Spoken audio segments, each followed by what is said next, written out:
It's time for a reality check. We're here to deconstruct health and fitness trends and provide tangible advice so you can become 1% better with each choice starting today. What is up? Welcome back to this episode of Reality Check. We are your hosts, Jess and Jill, and today's episode is hot topic because we have this conversation, I don't know, between all of us coaches probably 100 times a week, honestly. But this episode is what to do if you're doing everything right and not seeing results. And I am confident that we could have this conversation for literally hours, but we want to talk about just the most common DMs and questions that we get, why people feel like they're doing everything right, why they feel like they're not getting results, and really what to do and how to have the right expectations and how to actually get results in a sea of information on social media. And I know a lot of people share their frustration with what is actually the right thing to do and what information do I actually listen to? What do I ignore? And how to know how to apply information you learn on social media to yourself, or if you even should. So I know Jess made a post about this last week that I'll let you explain it. I know it was a great analogy. We got a lot of messages after this too, because a bunch of people were like, wait, was this about me? And I'm like, no. It's about, well, yeah, it's about everybody. We have these conversations all the time, and it's when people, and sometimes it's on a official sales consultation, right? Somebody reaches out because they want to start working with us. Other times it's just friends and family members or people who follow us on social media saying hey, do you have a couple minutes? I want to pick your brain. And usually it starts with okay, I've been doing everything right and I'm just not seeing results. And then it's all right, cool. They want to pick my brain. And sometimes they'll say, can you just make sure I'm on the right track? Because I looked up this macro thing and this is what I'm following. So the context that I wanted to give to this, and that's what this episode is all about, is us giving context and then also giving you guys actual factors that you can look at in your own life, whether you work with us or not. So hopefully we can help you some in this conversation. But the one woman I talked to, she's a good friend of mine, Jackie. If you're listening, I hope you still love me after I say this. It's every quarter she'll reach out and be like, hey, can I just pick your brain? I'm not sure what I should do because these different websites are telling me different things about what my protein target should be and this and that. And then I say yes, because she's a good friend of mine. And I also do care. I want to help people with this stuff if I can. But we have a conversation for 10 or 15 minutes and then she hangs up and I'm like, that was a waste of her time.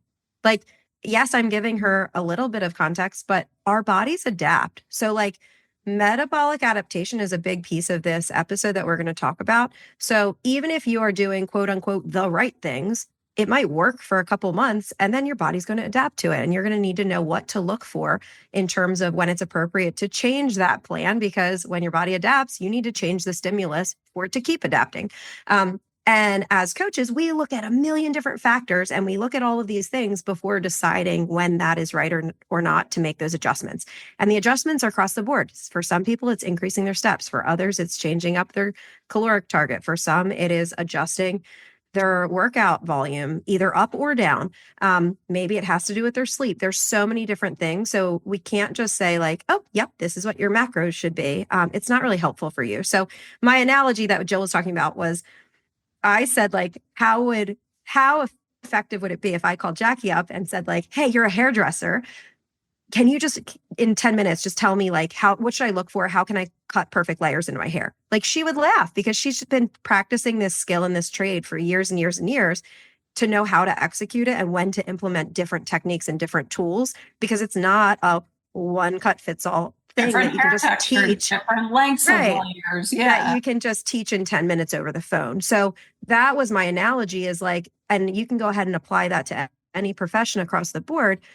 What we do with our clients, there are a ton of different strategies and techniques and tools that we've learned over years of practice with different types of people and from experience and education, right? To be able to know when it's appropriate to apply different techniques. So we're going to get into this in a couple different parts. So part one, we're going to talk to you guys about metabolic adaptation. Our bodies change based on the stresses that we give it.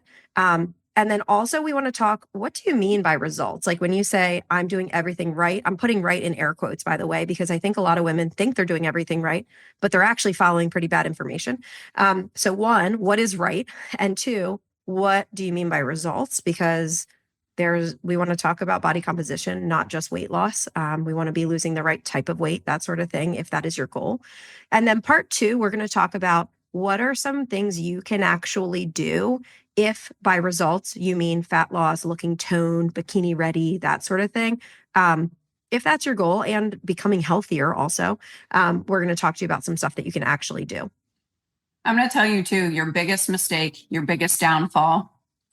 This is a blanket statement that can apply to this entire topic is you go in to a diet wanting to be smaller, right? You want to lose weight. So you go in, you have this goal, eat less, move more is the name of the game, right? In the diet industry, that's what everyone tells you. Oh, eat 1,200 calories, right? I don't know when 1,200 calories became a standard for MyFitnessPal, for doctors, for air quote professionals to recommend. And what happens is you go in and for some reason, everyone has this expectation that I am restricting and I am suffering. So I should be getting something out of this. And you think in your head, the scale should be going down, right? It should go down every single day because I'm hungry and I'm tired and I'm sticking to this, right? That's problem number one, is that you just expect results magically because you're doing some hard thing.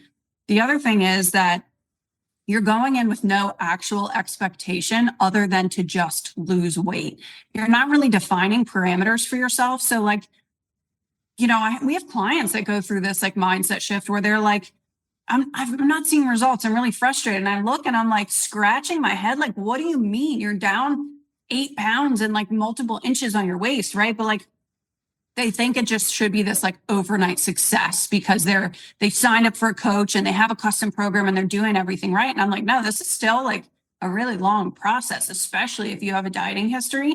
So I think not having the right expectations. So then when we reframe that and we're like, hey, look, you've done A, B, C, D, E, every check-in, you've said your energy's better, your sleep's better, you have a libido, your cycle's normal, you're not bloated anymore, you're down 8 pounds and you're down multiple inches, you've been lifting weights, right? Like there's all these other things. And then when we define that and show them like, hey, look, you are seeing results. Like for some reason you have a different picture in your head and they're like, oh yeah, I guess you're right. But they're so used to their previous dieting attempts where and they lose 30 pounds in 30 days, right? And I'm like, hey, remember, you did that, but like you also said you gained back 40 pounds after you lost 30 and it happened really quickly and you don't know how it happened, right? Like, right. So did it work? Right? Right. Again, I'm putting this in air quotes. A lot of people will say, well, yeah, keto worked for me or this worked for me or that diet worked for me. And it's like, wait, you gained back more weight. So you're looking at short-term adaptations. There's also these long-term adaptations. So the short-term adaptations might be your weight loss in the next week, 2 weeks, month, 2 months. The long-term adaptations are, what is it doing to your metabolism? Are we going to keep it off or is it slowing down your metabolism to the point that you're actually more likely to gain back more weight? So we want to lose it in an appropriate way and in the right way to keep it off because that's what we see as a successful result. I think that's good in terms of expectations. So we can kind of talk about that, I guess. With our clients, so part one, metabolic adaptation. I'll give an example of a client I have that comes to mind who literally was doing everything right, right? In terms of health, she eats so much healthier than me in terms of her nutrient quality. She eats whole foods. She eats very well. She's a nurse practitioner. She exercises probably 4 days a week. She was doing like a mixture of Peloton workouts and some cardio stuff. She's healthy, right? She's bummed out because she's like, what is happening to my body? I don't look toned and lean like I used to. I feel like I'm doing everything right. And I'm like, okay, well, do you have any idea of how much protein or how many calories you consume? And she's like, no, not a clue. And I said, all right, that's our starting point. So we get a baseline for a week to see where she is. Cause I'm like, you're right. You do eat pretty good fiber. You eat a lot of vitamins and nutrients and colorful foods. She was eating like 13 to 1,500 calories a day. And she said she's been eating like that for like 10 years. So my answer is, okay, your body's adapted to that, right? So the only way to then lose weight would be to cut more. And it's very unrealistic for us to stick to and get enough nutrients at 1,000 calories or 1,100 calories, which is lower than where you're eating now.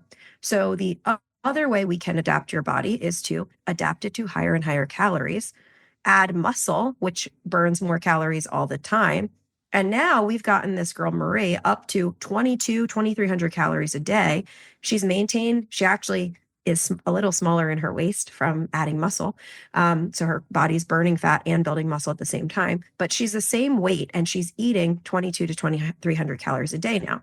We're hanging tight until the end of the year, and then she's going to go into her first caloric deficit. She's going to be able to see fat loss and weight loss results at likely 1,800 calories, not at that 1,500 that she was just maintaining at before. So that is a prime example of metabolic adaptation. If you have been at low calories for a long time, even if you're eating healthy stuff, or if you've adapted yourself to doing cardio 5-6 days a week, guess what? The only place to go from there is doing more. And that's not really realistic, and it's most certainly not sustainable. So we actually want to go in the opposite direction, adapt your body back up first. Yeah. And I say this all the time. I'm glad you're eating healthy, but eating healthy does not equate to weight loss. And, it's like the equivalent of, I'm sure a lot of moms listen to us, and I love a good analogy. Like if your kid came to you crying, right? And they're crying and they're upset and you're like, honey, what's wrong? And they're just crying and crying. And you're like, tell them, like, I can't help you unless you tell me, right? Like you can't say, I don't know it's not working. Right. And then my first question is always, what do your calories look like? What are you tracking? And they're like, oh, I don't know. I'm like, okay, well, how can you fix anything if you don't even know what the problem is in the first place? Like that's like saying like you're trying to go somewhere you've never been before. You have no map or GPS and you're driving down the road pissed off that you're not at your destination yet. And it's like, hello, you've never been there. You literally have no idea how to get there. You're just hoping for the best, right? You're just making turns, looking at signs like, this looks good, right? Like it's the same thing. Just scrolling the internet, like, I'll try this. Someone else said this worked. And it's like, hello, it's like not a solution at all. And one person's starting point is going to be very different than someone else's. So that case I just gave, she is a rare case that actually eats healthy all the time. Most women that we work with think they eat really healthy. And then once we get them actually writing it down for a few weeks to see what they're doing, they're eating really low calorie diet type foods, not even nutrient dense foods, 4 days a week. And then it's Friday, Saturday, and Sunday, and they ball out and they're like, well, I didn't really track on the weekend. It's like, okay, well, let's track next weekend just to see what our baseline is. And they're at like 3,000 calories on their weekends. So in reality, their averages are not what in their head they think they are, because they're torturing themselves during the week.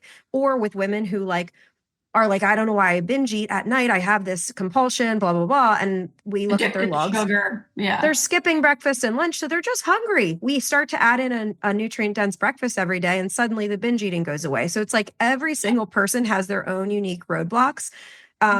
But oftentimes our inputs are disconnected from our reality and our expectations. We don't really have a good grip of what our actual baseline is before we even make a plan. So that is step one, is like, figure out your baseline. What is your body, without changing anything? What's your body currently adapted to?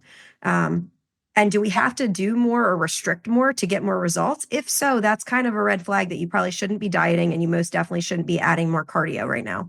Correct. And I was going to say too, like how many people have come to you in your DMs and they're like, I'm eating 1,200 calories and I don't know why I'm not I can't lose weight. And then we have a conversation about reverse dieting and they're terrified to eat more calories. And I'm like, pump your brakes, dude, because you just told me you go balls to the wall every weekend.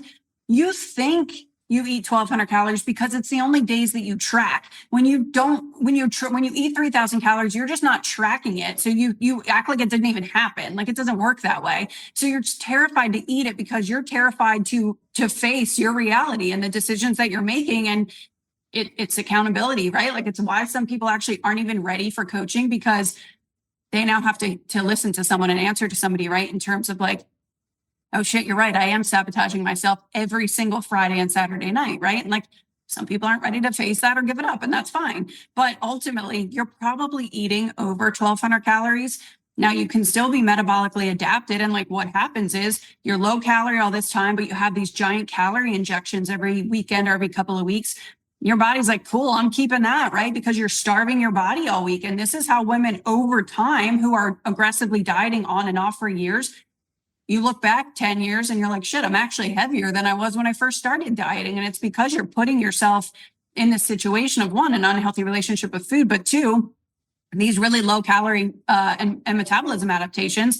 And then followed by extreme surpluses. The surplus is the problem. Yeah. And we see so many different examples of this also. So, okay. So with the exercise adaptations, I guess that's another piece. A lot of times we see people will call us and be like, do you just do nutrition? Because I know what I'm doing with exercise. I don't need help with that. And, I'm not saying like, oh, we're the best in the world at strength programming and stuff, but most women are not doing everything right in terms of their workouts if their goal is physique adaptation. So a lot of times we're doing these like boot camp style classes, get your heart rate up, burn a lot of calories, because again, we have been programmed to think burning more calories and eating less is the way to see results. That is not true. So I've never, ever had a client track how many calories they burn during a workout. That is useless information for me. Do I care about steps throughout the day and the week? Yes, absolutely. More movement is healthy. But you can eat way more calories than you can burn in an hour-long class. And guess what? Your body is going to adapt and burn less and less and less the more you do those exercises. So instead, we want to strategically, progressively overload and build muscle, because the more muscle and the more strength inputs you put into your body, the more calories your body burns during those 23 hours a day that you are not exercising. So we actually are able to do less in the gym, but adapt our body to burn more calories all the time.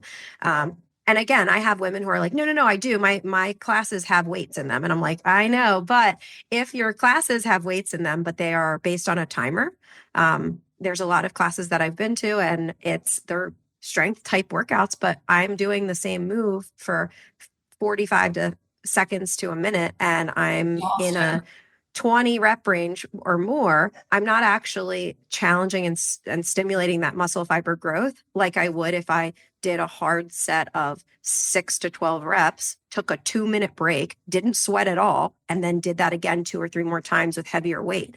I'm going to see better results in that person who's just grinding in the class. So again, your goal matters hugely in what I'm saying. If your goal is to go to a workout class to get fun movement, please go. Exercise is healthy for us. It's healthy for our heart. That social time is healthy for us. But if you're then bummed out about the physique outcomes, you need to realign your expectations, because that is not the most optimal style workout for physique change. Yeah. And, I would love to see somebody do barbell squats, right? Let's say we're doing 5x5, right? 5 sets of 5 reps of a barbell squat. I'm going to put a weight on there that you're going to be like, dang, that was heavy, right? That was a lot, but you're only doing 5 reps. And then I'm going to have you rest for 2 minutes and go back and do it again. And then the next set, I'm going to have you rest only for 30 seconds and go back. And I guarantee you probably can't even finish that set of 5 with that shorter rest period, right? Because you did not recover fully to execute that, which is, you need this variation and this progression to see that progress. And I just had this conversation literally an hour ago with this woman who's like, I hear conflicting things. Like, they say HIIT workouts are the best for burning fat, but like menopause territory, they say not to do HIIT. And I don't know what the right thing to do is. And I'm like, listen, she's going to fitness classes. I'm like, your fitness class isn't HIIT. It's an hour. That's not true HIIT. It's a circuit. It's high intensity, but it is not a true workout of high intensity interval training. That shouldn't exceed like minutes. Without getting into the nitty-gritty details of it, guys, there are different energy systems that our body taps into for short, intense workouts, like lifting up a heavy barbell once or twice, or sprinting, or a true HIIT workout, which is high intensity for maybe 20 seconds and then 10 seconds off for 10 to 20 minutes, 20 minutes max. I would say 10 to 15 minutes. Yeah. Your body taps into a different energy system for longer term exercise. It turns into an endurance exercise and an endurance adaptation, meaning your metabolism actually slows down to become more and more effective at burning calories. So you end up burning less calories over time. So like Jill said, if it's not a true HIIT workout, again, I don't program HIIT workouts for the purpose of fat loss. I would rather help people build muscle. And then maybe we incorporate HIIT once every 4 to 6 months for the sake of keeping your heart rate and being able to keep up with your kids outside. Yeah. Yeah. Yep, absolutely. So this is probably, I think, the most like overlooked piece of all of this, right? Like we keep saying the word adaptation, and I think that is just so critical to understand, because there are women that diet for years and years and years and never get what they want out of it. And like a woman talked to me recently, and she was like, well, my mom's on Weight Watchers and she's seen good results in the past. And I said, can I ask you a question? And she said, yeah. And she's like, I said, has your mom done Weight Watchers before? And she's like, oh yeah, she's on and off all the time. And I was like, repeat what you just said. You just told me you were considering doing Weight Watchers, but you have watched your mom do it on and off for 10 fucking years. Is that really what you want to do going forward with this? And she was like, no, I guess you're right. Right. Like, you have to understand that like women will diet, they'll lose weight, they'll gain it back. But just because you gain the weight back doesn't mean you can now go lose it again. You didn't correct likely that adaptation. And some of it will course correct over time because you're consuming more food. But the cost or the negative to that, or the downside, is that you gain all of the weight back, right? Like the whole point of reverse dieting is to undo that metabolic adaptation without just rebounding in the opposite direction as soon as the diet's done, right? And that obviously a whole nother topic, right? It's lifestyle change of behaviors and not yo-yo dieting and all of that stuff too. But understanding those adaptations are important, because even if you have these calorie injections, right? Air quotes that I'm talking about, when you're restricting Monday through Friday every single week, that's going to be where your body's adapted, and you're setting yourself up for a nasty up and down weight cycle, a terrible relationship with food, and you're likely never going to lose weight and keep it off doing You're that. going to have a harder and harder time losing weight every single time you try to diet. So if we have two people of the exact same body composition, the exact same height, the exact same exercise regimen, who start working with us, and one has dieted on and off for years and the other has never dieted in her life, the one who hasn't dieted will see results so fast because her metabolism has not been slowed down over and over and over again, trying to say, I hate the survival mode term, but basically our body is built to thrive, right? If we restrict calories, that's a stressor. So in return, our body adapts and says, oh, we need to hold on to as much energy as possible. We store energy and fat so that we can just survive and live, right? That person who's been dieting way longer is their results are going to take a lot longer because they've now spent 20, 30 years adapting their body to low calories. We have a lot of clients who are postmenopausal, and the ones who have been on and off yo-yo dieters complain like, oh, it's my hormones. You'll understand when you're this age or whatever. We have other women who are 55, 60, 65 years old who have spent a year with us, spending time at higher calories, nailing their protein goals, lifting with heavy weights. Their bodies are responding like a 25, 30-year-old. Like their input gave them a positive adaptation now. Right. Now was that tough for them to not see the scale go down for that year? Heck yeah. But they built muscle and they actually adapted their metabolism to speed up despite hormonal changes. And then when we go into a deficit, boom, they see weight loss and it's not a thing. So I just want to point that out because I think a lot of people will say, well, what about this or what about that? Like these general like laws of our body trying to preserve itself are across the board, man, woman, young, old, it doesn't matter. Yeah, no, it's so true. So all of that being said, in terms of like metabolic adaptation and like what, I want you, if you're going to say I'm doing everything right and not seeing results, what do I do? If you're going to slide up in my DMs, you better say I'm consuming this many calories for this many weeks. This is what my inches look like. These are how my clothes are fitting. These are the changes I've seen in my energy, strength, sleep cycle, digestion, whatever, right? This is what my workouts look like. I've been following this for 6 months or 3 months even, and I'm not seeing any results. It's fascinating to me how many people come up in my DMs and say, I'm not seeing results. And I'm like, do you work out? And they're like, I used to work out 5 days a week. I do like 2 to 3 sometimes now. What do your calories look like? I eat a lot of protein.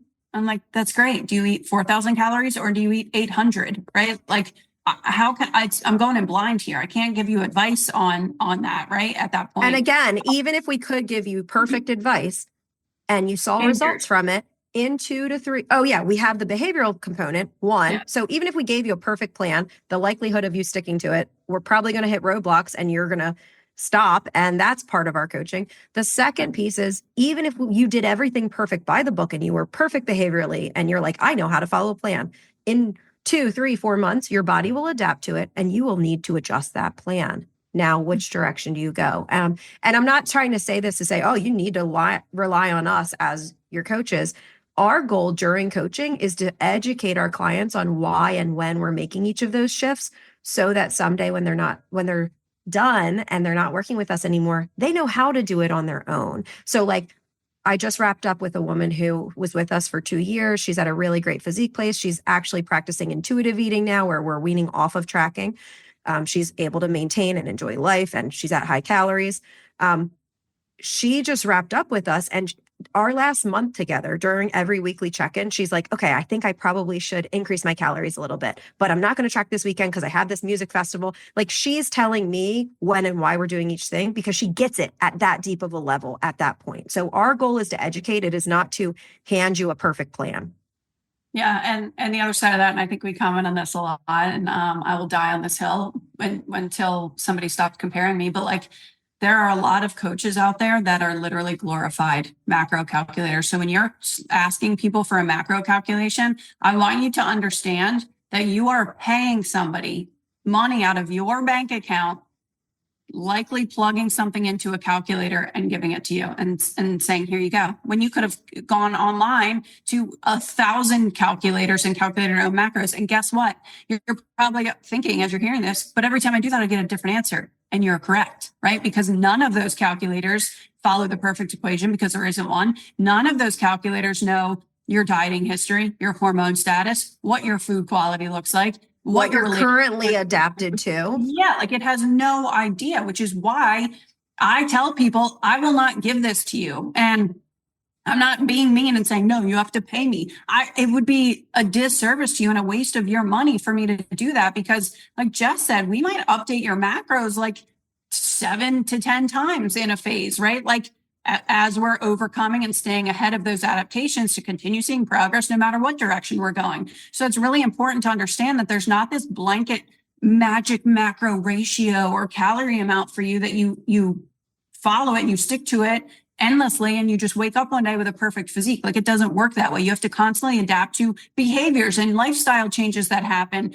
We have clients that join us and then get pregnant. We have clients that join us and broke both feet. We have clients that join us and move across the country and their job went from sedentary to 12,000 steps a day, right? Like totally different plans and adjustments. And you have to know how to pivot and what your bottom line is and what your goal is and how to adapt based on not only progressing through your goal, but adjusting as those changes happen. And again, I'm not trying to say that like you have to have a coach. I've had people say they follow me and lost 50 pounds just watching my TikToks. Great. If you can do that, more power to you. But you have to understand the adjustments needed to go through that process. And then also from a behavior and lifestyle standpoint, what it actually means to maintain. Because I have people that lose weight and they come to me and they're like, I eat 1,600 calories. I'm not that hungry. I'm like, quit fucking lying to yourself. You're not going to eat 1,600 calories from this day until you die. It's not going to happen. You're like, it's going to bite you in the ass if it hasn't already.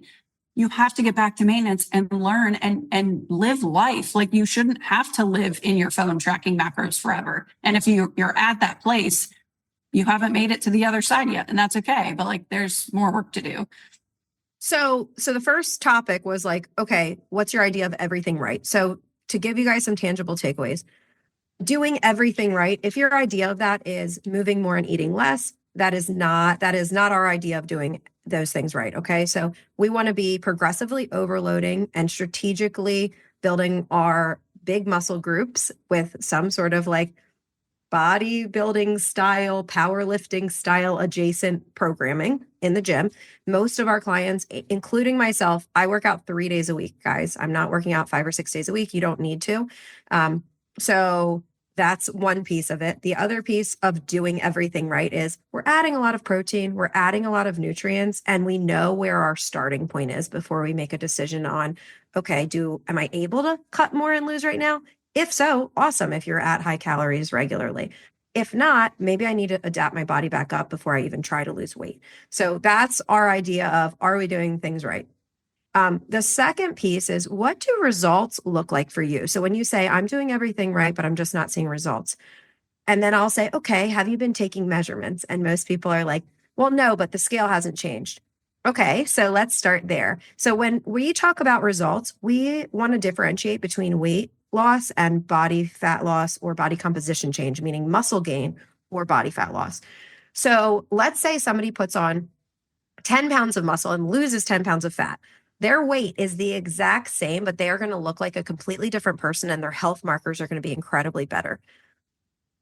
The only way to know that is if you are taking some sort of measurements of your physical body, if your clothes are starting to fit differently, if you are taking photos and you look different in the mirror.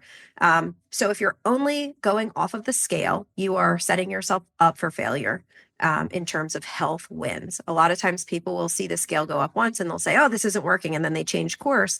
Meanwhile, they were well on their way to improving their metabolism by adding muscle, but they got freaked out. So what do results look like for you? There's a lot of things we look at.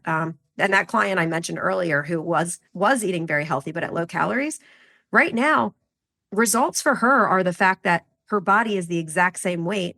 Meanwhile, she's eating 600 more calories a day. That's results. That's a proof that her body and her metabolism are speeding up and working for her because she hasn't gained anything. And she's mentioned to me how lean she feels in her midsection. It's pretty cool. But that's a win, right? So there's all these different wins we can look for. The scale is not the end all be all. Yeah, absolutely. And I mean, I kind of touched on this earlier in terms of like the scale going down and, a woman explained to me earlier, she's like, I got to be honest, like the scale dictates my entire day. When I wake up, whatever it says determines if I have a good day or a bad day. It determines how she shows up as a mom, as her job as a wife. Like it completely dictates her day. And the problem is she doesn't have an appropriate expectation for where she's at. And a lot of times too, like so many women, we're not saying like everyone's doing everything wrong, right? Like I have a lot of women that come to me and I'm like, listen, you've got all the puzzle pieces that came in the box, but like you're trying to put them together with a blindfold on, right? Like you're just winging it and hoping that the picture comes out completely, right? And you're also hoping you do it in a really short time frame. And like it doesn't work that way. You have to really dial everything in and lay out all the pieces and see where the colors align, right? Like and so many people feel like they're doing all the things right. And I've even had a lot of women come to me recently saying they've worked with the coach and I reverse dieted. I did everything you say and I'm not seeing results in my deficit. And I'm like, cool, what did maintenance look like?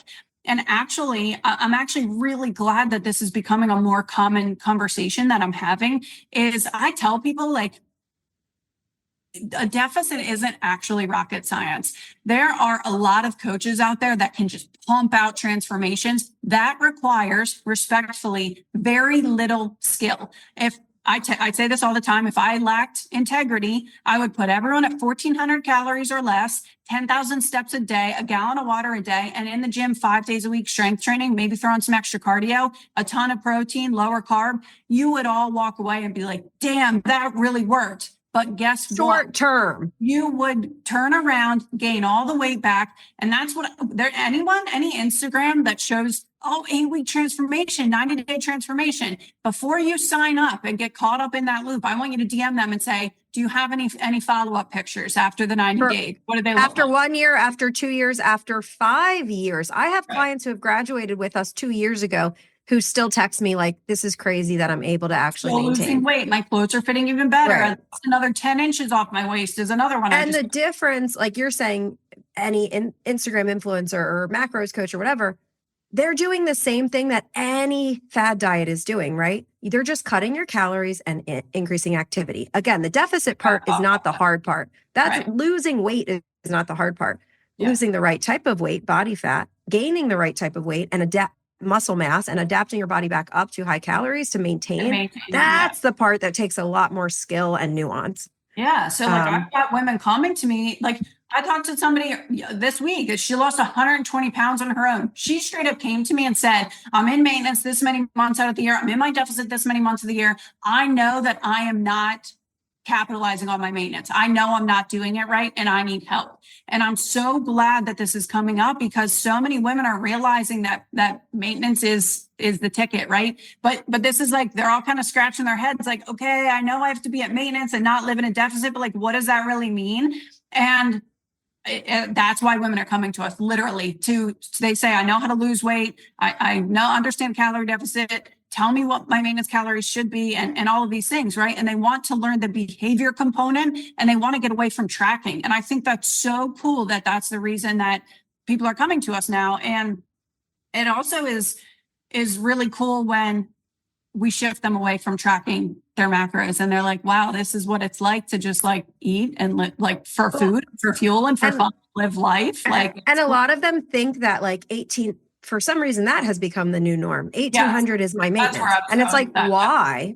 Because this last coach is pumping out numbers based on a calculator and they're telling every woman that 1800 is their ideal. And they're afraid to bring them up higher because they don't I think they don't understand it. I think they just don't understand adaptation because it's like, hey, if I can continue to push your calories higher and higher and higher and your body isn't changing or we're building lean muscle tissue, which means your body looks the same in size and inches, maybe you feel a little more toned.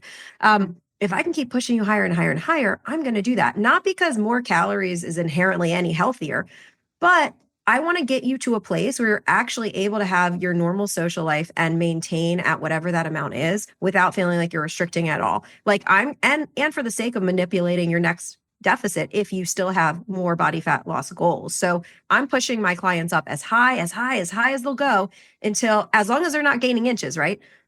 Until they get to a point where I'm like, okay, we got to stop because I'm fearful we're pushing that line. I don't want you to gain unnecessary body fat, right? We're just trying to gain muscle. Or when they're like, Jess, I can't eat anymore. And I'm like, cool, we found it. Now we're going to live here for a while so that you can adapt to this amount. Because then when we go to cut, it's not going to feel like a crazy diet. You're not going to have to cut out a bunch of stuff and you're going to see fat loss like this. Yeah. Yeah. And you know, the other thing is that I think it's eye-opening for a lot of people that end up getting on the phone to work with us. Like they're always like, how is this different? I've paid coaches before, right? They have that like level of skepticism. And I was explaining to somebody, they're like, well, how do you know my maintenance? How do you know when I'm done? And I'm like, well, most people, like Jess said, use a calculator and pick a number and roll with it.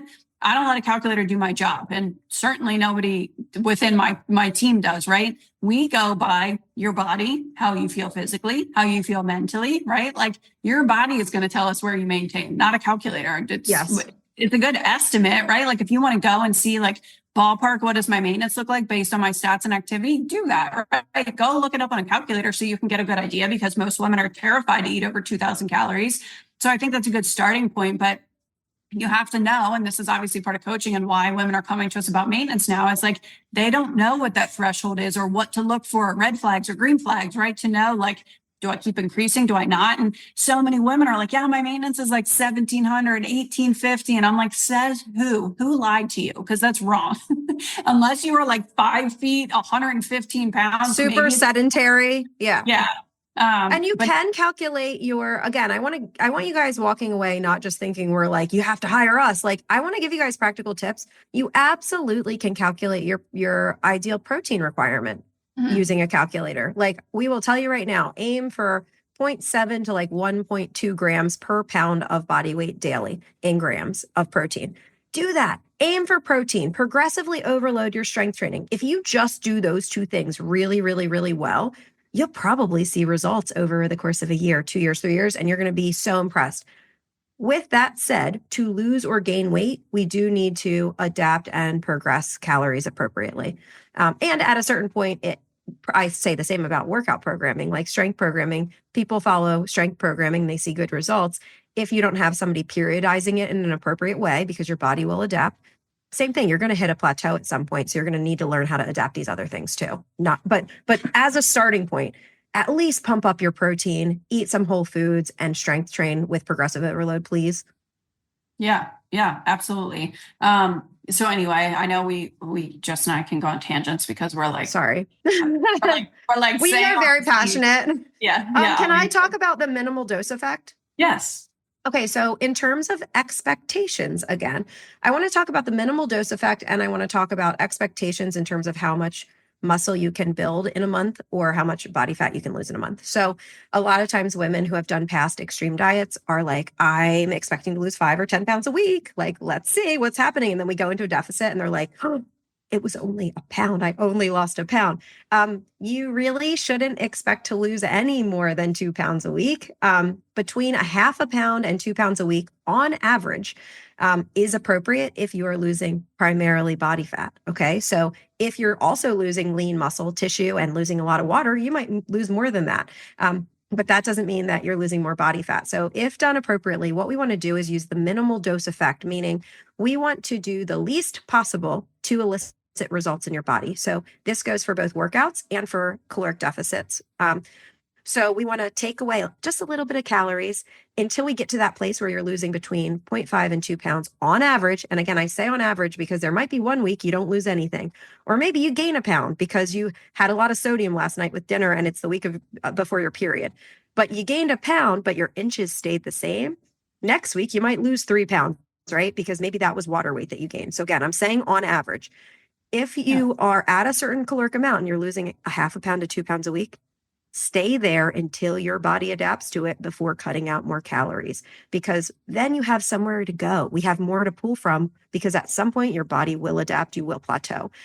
So that minimal dose effect goes for taking away calories. It also goes for exercise. So I talked to a new client about this yesterday, actually, because she said, well, when I used to exercise really regularly, I did 5 days a week. I was great with it, 5 or 6 days a week. And I said, okay, well, what happened? And she's like, well, we got home from our vacation. Like I was really incentivized by this vacation. We got home and I just stopped doing it. And I'm like, okay, so you've been doing 0 now for a few months. And she's like, yeah. And I said, okay, 2 things here. One, behaviorally, we want to find an amount of exercise that's appropriate for you on your worst week all the time. I would rather you do 1 workout or 2 workouts a week than 5 to 6 and then burn out every couple months and then do nothing. That's the first piece, is behaviorally. We want it to be a consistent thing. The second piece is your body is going to become adapted to that high level of energy expenditure. We don't need all that because then there's not anywhere more to go, right? So I'd rather start somebody, if they're working out 0 days a week, maybe I start them with 2 or 3 full body lifts. If they can only get 1 in, at least they've hit their whole body in that 1 day, right? But then if they start becoming adapted over time, we could always, now usually I don't even add more workout days, more than 4 a week, but we can always add more if we need to add more, or we add more volume in different ways within our workout, right? But then we have somewhere to go from there, versus if people are doing these super high intensity F45 or CrossFit classes 5, 6 days a week, one, for recovery purposes, you're not going to get the good adaptations that you need for your muscles. It's going to burn you out in terms of your central nervous system and your cortisol and all that. But on top of that, you're now becoming adapted to burning all these calories all the time. The only way to then see more is to burn more or to adapt your body back down to actually doing less, so that there's now an impact again when you add that stimulus back in. Yeah, exactly. And, minimum effective dose, like along those lines, most programs are like, okay, slash calories because it's generic. They can scale it right to a large amount of people. And everyone's, of course, going to lose weight because it's low calorie. It's like Optavia. Like, of course, you're going to lose weight. It's 800 calories. And you're going to be like, wow, Optavia is amazing. And I love when people are in my feed talking about how amazing it is, or they'll argue with me about Optavia. And I'm like, how many weeks in are you? And they're like, I've been doing this for 3 months. I'm like, cool, call me in 2 years and let me know if you still have the same opinion. Get real. So most programs are like lowest calories, fastest results, give them a dopamine hit, give them a win, keep them coming back, right?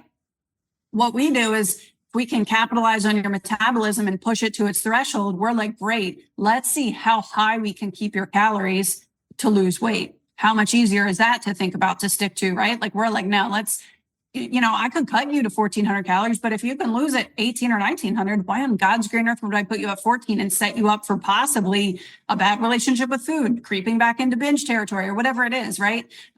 So that's the other thing that we're approaching when it comes to like minimum effective dose, and just not making these, like, we don't have to make these big drastic changes. And it's actually funny, a client started with me like a month ago.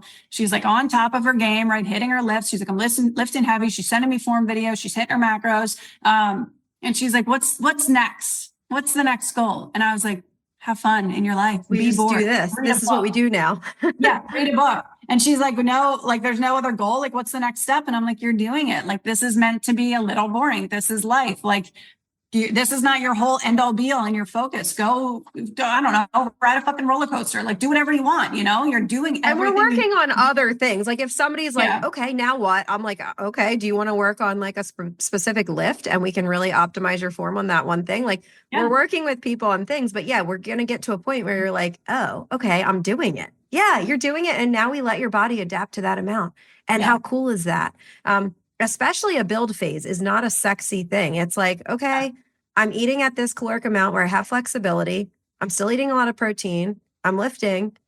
Nothing's really happening or changing. And I'm like, yeah, that's kind of cool, isn't it? You might, if you are doing everything right and you want to build muscle. Okay, when we first increase your calories, you'll see a little bit of water retention, okay? Just from us having more carbs. When we then cut calories, you'll see that go down. So I always tell people if you go into a reverse diet or a build phase, expect like 3 to 5 pounds of fluctuation, right? That's not body fat gain, just fluctuation. Yeah. Muscle gain. Muscle's hard to build. So when you are new to lifting, you'll probably see really cool results in the first year. Once you've been really consistent after a year, muscle's really hard to build. So actually lifting also, not lifting effective programming. So if I am following effective programming, I'll use myself as an example because I've been lifting for a long time. I might, if I'm doing everything right, if I have optimal sleep, which I don't have right now because I have small children, if I'm doing everything right, I might gain a pound of muscle a month. So to put on 5 pounds of muscle, somebody's going to need to stay in that build phase for 6 months. And 6 months, when you're hiring a coach, people are like, oh no, I need to see results in 2 months, in 3 months. And it's like, okay, but you've been dieting for 20 years. Like, let's do this thing that's going to really set you up for success. And then it's going to be so much easier for you and you're never going to need to hire me again. So I think those expectations, again, the expectations are so important that like when done right, it's a slow process. The scale is going to look like a roller coaster going up and down. But every time we're gaining the right type of weight. We're gaining muscle. Every time we're losing the right type of weight, body fat. So your body is totally transforming. Your inches are going down steadily, even though the weight is going up and down. Yeah.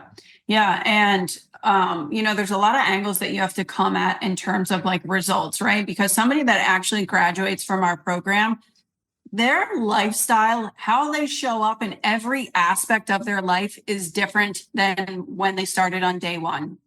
And that could be in confidence. That could be the way that they prioritize themselves. It could be the boundaries that they set, right? Like it sounds crazy, but it really does spill over into all of those areas. So there's a lot of directions that we're coming at this from to air quote, get results, right? So it's not just a scale weight, because that doesn't even have a correlation to your degree of health, happiness, mental health, any of those things, even though you think it does. But no matter what your goal is, it could be weight loss, it could be getting really strong, it could be body recomposition, it could be gut health, healing your relationship with food, anything.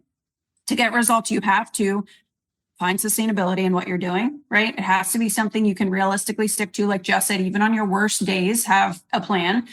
It has to be something that you enjoy, right? You have to enjoy the process. Like if you're just suffering through, then what's even the point of doing it? Because that's not going to be a long-term solution. You have to fuel your body to perform and feel its best at whatever it is that you're trying to achieve, right? With your goal, you have to prioritize rest and recovery just as much as the work, right? That goes into it.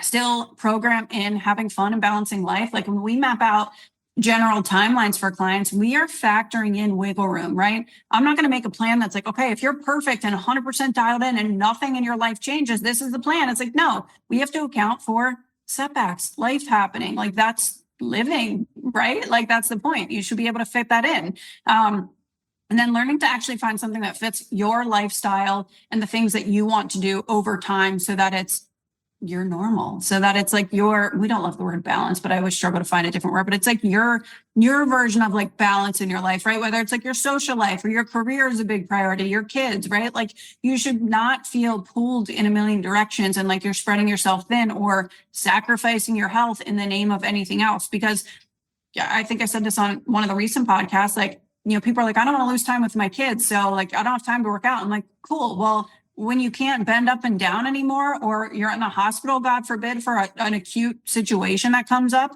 you're going to worry about it then and being there for your kids? Because I don't want to be here just for my kids for a little while. I want to be here with them healthy and run around with them and all the things. So I think that's really important to understand in getting results. Is it's not, okay, head down, this is going to suck, but I only have to do it for a few weeks and then it's over with. It's like, no, backwards. It takes a long time. Failure, guaranteed failure. Going off of what you just said too about it fitting somebody's lifestyle, I think that's a wake up call to a lot of newer clients where they are starting and they're like, okay, just send me what to eat. Send me the meal plan. And I'm like, no. Like we talked about this before you signed up. I'm not doing you a disservice by saying, here, you should just eat this. If I did that, could I get you short-term results? Certainly. But it's not going to help you once you aren't working with me in 6 months or when you get sick of those particular foods 30 days from now. Like our goal is to watch what you eat. Hey, what's your baseline? Let's go. And then week to week in our check-ins, okay, you're having a tough time hitting calories. Why don't we swap that Greek yogurt to a full fat Greek yogurt? Boom, more calories. Oh, okay, you're having a tough time getting protein in. It looks like you like this thing for dinner. Hey, did you think about adding this as a side? We're trying to make it fit you so that you can stick to it for the rest of your life. That is why we will not just go ahead and send people meal plans, even though they're like, but that would be what helps me. It's like, no, that would help you short term, but that's not what we're about. We're about getting long-term sustainable outcomes. And you want to save time, right? Like, I get it. You're like, I don't want to think about it, right? I don't want to think about what to eat. Just tell me what to eat and I'll do it. And it's like, how about you make a meal plan based on the nutrition goal that I'm giving you? And then I'll give you feedback on it and how to optimize it if you need support there. But if you want to pay me forever until the day you die, there's your ticket. I'll give you a meal plan every week until you die. I don't want that for you. I'm assuming that's not what you want. Most people don't want to pay for that forever. And it's just like, I throw a lot of shade at Weight Watchers. I don't really care, but it's the same thing with Weight Watchers. The reason that so many people go back to Weight Watchers is because they have a point system. Nothing else has the point system that Weight Watchers has. So when you're doing it and you're following it and you're like, oh, food freedom, I can eat whatever I want. And it's like 21 points, which is really like 1,200 calories. You're following a point system. When you're done, right? Let's say Weight Watchers really works for you. You lost all the weight. You feel amazing. You're loving life. I don't need Weight Watchers anymore. Now you have to enter the real world. What's a macro? How many calories do I consume? How many points is this? I don't know. I'm not logged into the Weight Watchers system anymore. What the hell are you going to do? Right. And it's why everyone goes back to Weight Watchers, because all they know foundationally for air quotes nutrition is Weight Watchers point system. So they have to go back to it, right? Because it's all they know. Macros and the way that we teach nutrition, and why I tell everyone this on our consultation call, first 2 to 3 weeks, they're going to suck. You're going to be like, why aren't they helping me? I feel like I was thrown to the wolves. We want you to fumble, because when you fumble, I can see what gaps there are that we need to fill as your coach, right? But if you're just not thrown into the wolves, you're not thrown into the wolves either. We're giving you a million resources as you go, but we want to see your baseline, and then we give you specific feedback to your roadblocks. So if you're just sitting back and waiting for us to send stuff and you're not communicating or you're not checking in, you're going to be sitting here wasting your money, right? Like, it's a collaborative process so that we can help you with your particular challenges. Yeah. So when I say that, you're going to feel like you're fumbling initially, because if I set your initial nutrition goal, you're likely going to check in and be like, wow, that was hard to hit this week. And I'm like, yeah, I bet. Like, let's look at this together and see where we're going wrong, right? Like, what's not working? What do we need to dial in? Most of the time people are under consuming protein a lot. Like, we'll have former keto clients, right? Their fats are really high and they're eating all these like low carb fake cracker snacks, right? And we're like, okay, these are the things that we wanted you to fumble through, right, for a week, so that we can actually see, what is it? What does this routine look like that's not serving you and not getting you results? And now we know exactly what to do. But if you just start and I say, okay, you should be eating this protein and this many fiber and this many, whatever every day, and you should be doing all these things, you're going to be so overwhelmed. But if I see, okay, what are the cracks in our foundation? Now I know what are the 2 biggest things that I need to emphasize and work on with you first. Then we can add our building blocks, right? And it's going to be so much easier than me just brain dumping on you. Like, I can't just tell you everything I know in 24 hours. You're going to be like, fuck this, I don't know what I'm doing. I always tell people, because somebody will be like, well, what about my hormones? What about my this level or that? And I'm like, I always say, like, I'm not talking to you about chapter 14 stuff when we haven't passed chapter 1 yet. Like, there is a order to this in terms of order of priority. And yeah, if we're not hitting our proteins, if we're not eating some healthy nutrients, either fiber or fruits and vegetables every day, if we're not getting stronger, we don't need to worry about the other stuff yet because those things are cherries on top. Once we establish these habits, now we layer in new habits over time. Yeah. Yeah.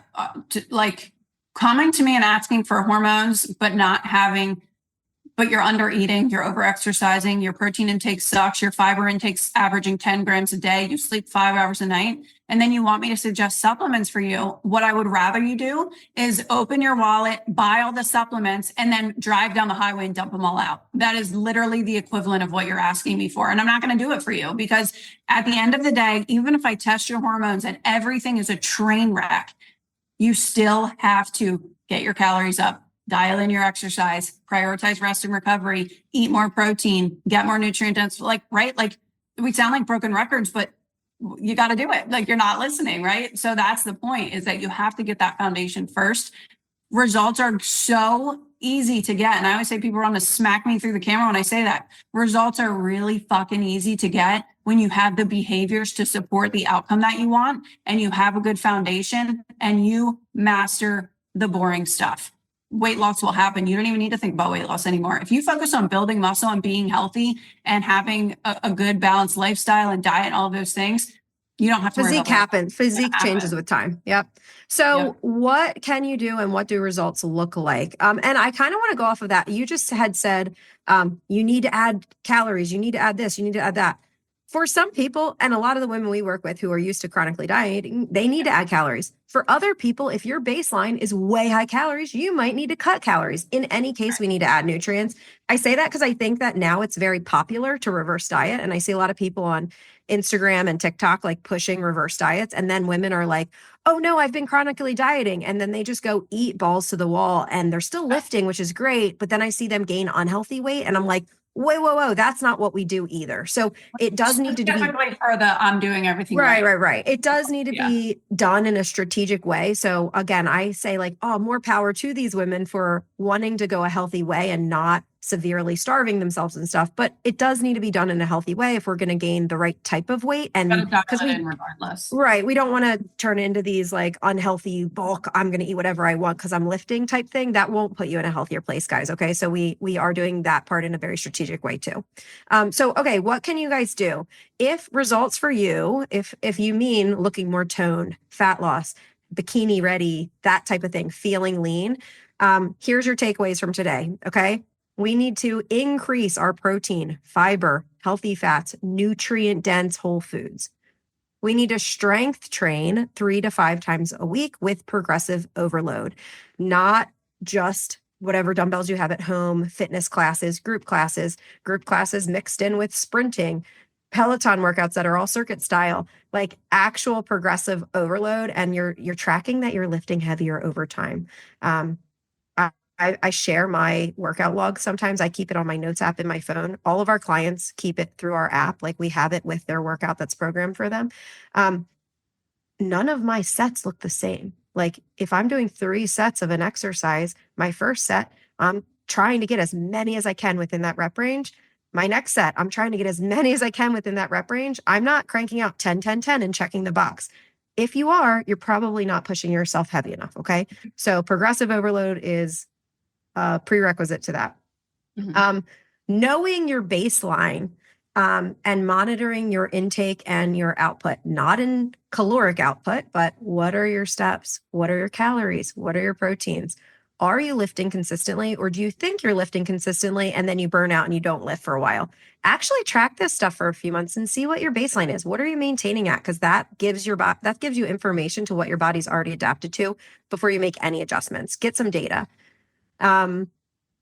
Is your sleep good? Are you overly stressed and drinking caffeine all the time and staring at a phone late at night? Like that's going to impact your results hugely because your body is not, you're in survival mode. You're going to be wanting to hang on to energy in the form of fat.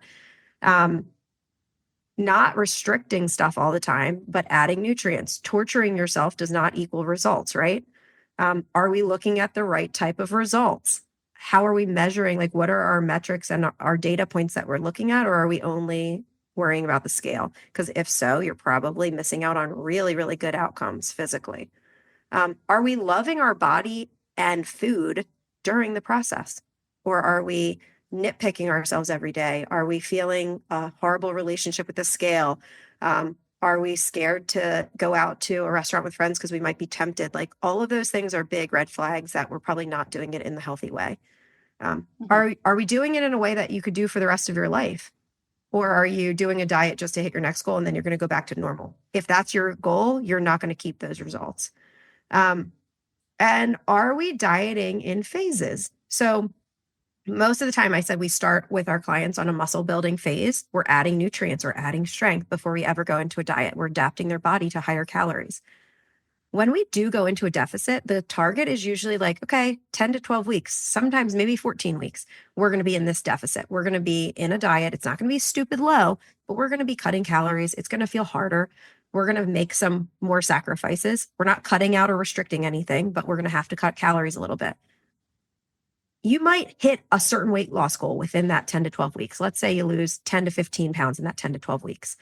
Great. If you have a 40-pound weight goal, we might have to go through that process of reversing back up and cutting 3-4 times. Like you need to have these long-term expectations that are realistic versus seeing that result and then plateauing and then getting frustrated that nothing's happening, right? So realistic expectations are just really, really huge. Yep. And I was going to tack on to you saying when somebody will diet and then they like go back to normal, and normal's in air quotes, right? Because the whole premise of this whole thing is that you're redefining what normal looks like, because normal for you looks like, from a lot of people, restricting, on again, off again diet and never really being where you want to be.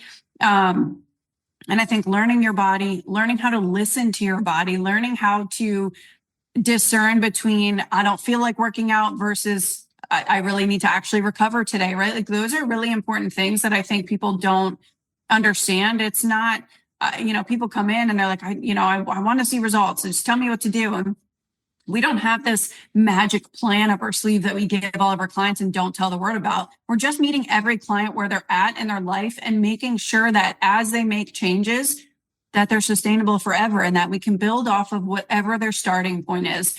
We have clients that come to us that are physicians, there are clients that have tracked macros for 10 plus years, and clients that don't know what a macro is when they get on a consultation call with me. Genuinely, we can get every single one of those people results, but their check-in process and the information that we share looks vastly different in that process, right? So I think that's important to understand too, that it's okay to like not know and not fully understand. And you hear about reverse dieting and you hear about maintenance. It's okay to not know, right? And you have to learn how to take information on the internet if you're not going to work with a coach and apply it to your life and your situation. I say even be careful with our content, right? Because sometimes it can be hard in a piece of content when we're trying to be helpful to give every nuance. Like I'll post something about eating more protein and it never freaking fails that somebody comments like, what if I have kidney disease? I'm like, okay, like I can't give every caveat on the planet to every single thing I say, right? Like we really do try to always give context to what we say, but like you still need to use discernment when you're consuming information on the internet, especially when it comes to applying it to your life and your health. And I mean, go back and listen to episode, I don't know, I was in the first like 6 episodes about like what to look for when hiring a good coach, if that's something that you're looking to do, because it's important to make sure. I mean, so many people have negative experiences and it has to be someone that you trust and somebody that has the right like frame of mind, right? And the right process for coaching and the right focuses. So yeah, that's important too. And you need to change. Like that's hard, but I think a lot of times, I mean, I've got a handful of clients that I'm like, do they think they're just going to get results because they're paying me? Because we're not implementing. And I'm not saying you must do A, B, and C. I'm like, okay, here's some options. What feels like it fits best in your life? And then it's crickets and I don't hear for them for 3 weeks. Like that's not going to get you change either, right? Like if you want to see change and results in your day to day, we have to change the inputs that we're doing at the end of the day. So hopefully our practical tips in this helped some. Hopefully it didn't overwhelm you because I know I went on like a million tangents. But yeah, get your baseline, add some muscle, add some protein, and then know that whatever you're doing, even if it is the right thing, your body will adapt to it at some point. And if you are listening to this and you're like, okay, I am the person that's doing everything right and not seeing results, we actually have an audit sheet that we will give clients and use with clients where we're like, hey, if you're frustrated or you're not seeing things at the pace that you want, or whatever the case is, instead of me doing this for you, I want you to do it. I want you to reflect on what is your average protein intake over the last 8+ weeks. I want you to look at your average calories, your average steps. How many workouts did you do, right? We're going to look at some of these inputs. We can't look at all of them, right? But look at vacations, look at times you were sick or the dog ran away, right? Like make notes of those weeks and see, like, is there any correlation to your behavior shifting and your inputs shifting? If there's a trend, look for a trend. If it's very all over the place and there's no structure, rhyme, or reason, you kind of have your answer, right? So I do share that audit sheet with non-clients because I think it can be super helpful in deciding, like, why am I not seeing results and what's my starting point? So if you want that, feel free to send me a message on Instagram and I'm happy to send that over. You can just reference this podcast episode, but that's a good starting point. If you are ever like, man, I feel like I'm working hard and not seeing the progress that I anticipate, I'm not seeing the results I thought I would get, message me, audit yourself, and then you'll know exactly what your next step is from there. Good? Cool deal. Thanks, I think guys. we covered a lot. Yeah, we hope that was helpful and we will see you guys next week.